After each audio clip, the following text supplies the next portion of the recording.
At some point, everybody has lost or misplaced something valuable in their lives. Yeah. But has Nevada lost an entire city? Yeah, with a name like the Lost City Museum, it would appear so. Fox 5's Peter Dawson goes to Overton to find out that being lost is only a state of mind. The Lost City is a name that was given to us by the media, in fact. Of course it was. Lost City grabs your attention and holds some truth, but in reality, it's only considered lost to the English settlers believing they have found it. A Southern Paiute community has been in this area for hundreds and hundreds of years. They've always known what's here.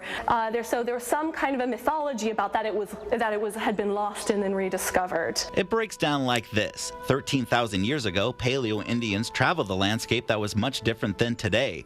Benefiting from ample water resources, large animal and fauna, they used these lush resources for sustainability and trade. Archaeologists discovered easily portable artifacts, suggesting a nomadic lifestyle. But during the next 10,000 years, as the climate dried up, the Paleo Indians left the area, giving archaeologists our first lost civilization. Some of the obsidian that has been collected, which we can, using XRF, we can source back to where it came from so we can learn about trade.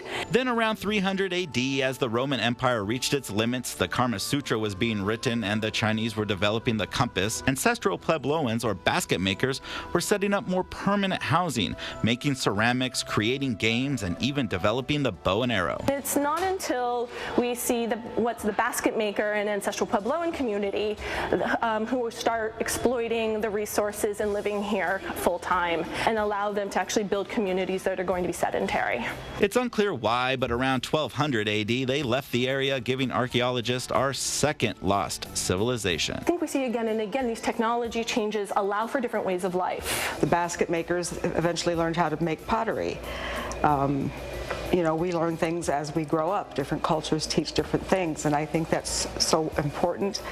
And it's a wonderful thing to learn how other cultures accomplish different things. Fossilized animal bones and the construction of Boulder Dam are the bookends of the 13,000 years of history that are showcased, including what could be considered a lost city, the watery grave of St. Thomas. Ever since it was brought to the attention of the people with political power and will in Nevada, they recognized that there was something important here to preserve and something that should be shared with everybody who are residents of the state of Nevada or who come to visit, so that they can help to understand our past and how we've gotten to our present. And that's the juxtaposition of the desert. What looks lifeless and barren, in fact, preserves cultures of our past better than any other climate.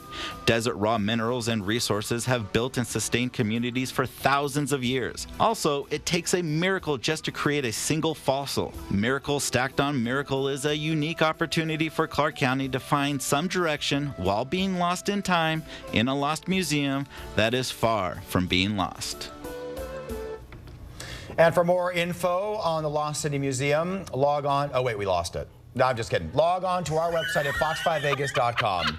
That was great.